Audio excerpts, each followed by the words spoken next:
और चलिए अब आपको सीधे बिहार के नालंदा लिए चलते हैं, जहां प्रधानमंत्री नरेंद्र मोदी का संबोधन चल रहा है। इंडिया मिशन की शुरुआत की थी, तब देश में कुछ 100 ही स्टार्टअप थे, लेकिन आज भारत में 1,30,000 से ज्यादा स्टार्टअप है। पहले की तुलना में आज भारत से रिकॉर्ड पेटेंट फाइल हो रहे हैं, रिसर्च पेपर पब्लिश हो रहे हैं। हमारा जोर अपने यंग इनोवेटर्स को रिसर्च और इनोवेशन के लिए ज्यादा से ज्यादा मौके देने का है।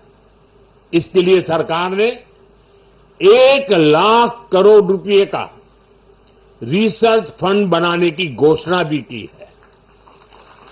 साथियों, हमारा प्रयास है भारत में दुनिया का सबसे कॉम्प्रिहेंसिव और कंप्लीट स्किलिंग सिस्टम हो, भारत में दुनिया का सबसे advance research oriented higher education system हो। इन सारे प्रयासों के नतीजे भी दिखाई दे रहे हैं। पिछले कुछ सालों में भारतीय यूनिवर्सिटीज ने ग्लोबल रैंकिंग में पहले से काफी बेहतर परफॉर्म करना शुरू किया है। 10 साल पहले क्यूएस रैंकिंग में भारत के सिर्फ 9 शिक्षा संस्थान थे।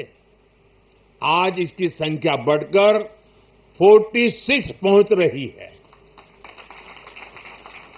कुछ दिन पहले ही Times Higher Education impact ranking आई है। कुछ साल पहले तक इस रैंकिंग में भारत के सिर्फ 13 इंस्टीट्यूशंस थे, 13। अब इस ग्लोबल इंपैक्ट रैंकिंग में भारत के करीब 100 शिक्षा संस्थान शामिल हुए। पिछले 10 वर्षों में औसतन भारत में हर सप्ताह एक यूनिवर्सिटी बनी है। भारत में हर दिन एक नई आईटीआई की स्थापना हुई है। हर तीसरे दिन एक अटल टिंकरिंग लैब खोली गई है।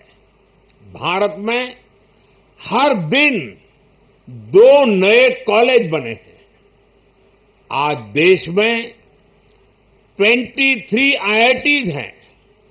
10 साल पहले 13 आईएम्स थे, आज ये संख्या 21 है। 10 साल पहले की तुलना में आज करीब 3 गुना यानी कि 22 एम्स है। 10 साल में मेडिकल कॉलेजों की संख्या भी करीब 2 गुनी हो गई है। आज भारत के एजुकेशन सेक्टर में बड़े रिफॉर्म्स हो रहे हैं। नेशनल एजुकेशन पॉलिसी ने भारत के युवाओं के सपनों को नया विस्तार दिया है। भारत की यूनिवर्सिटीज ने फॉरेन यूनिवर्सिटीज के साथ भी कोलैबोरेट करना शुरू कर दिया है।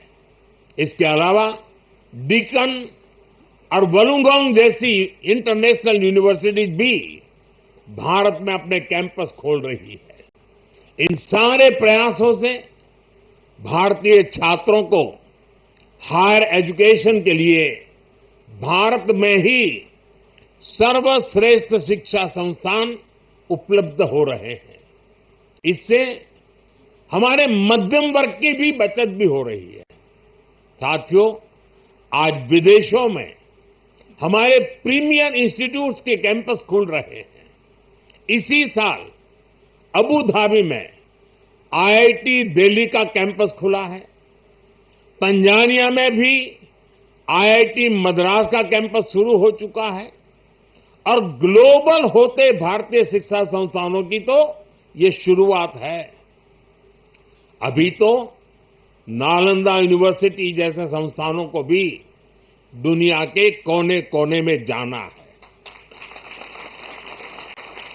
साथियों, आज पूरी दुनिया की दृष्टि भारत पर है।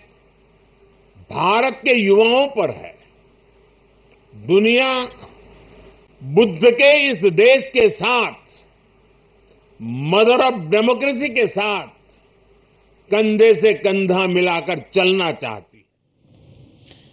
तो प्रधानमंत्री नरेंद्र मोदी को आपने सुना, आज बिहार के दौरे पर है, जहां नालंदा में इस वक्त प्रधानमंत्री नरेंद्र मोदी की ओर से संबोधित किया जा रहा है। और चलिए अब वक्त एक छोटे से ब्रेक का है, जल्द लौटेंगे। आप बने रहिए न्यूज़ 1 इंडिया के साथ।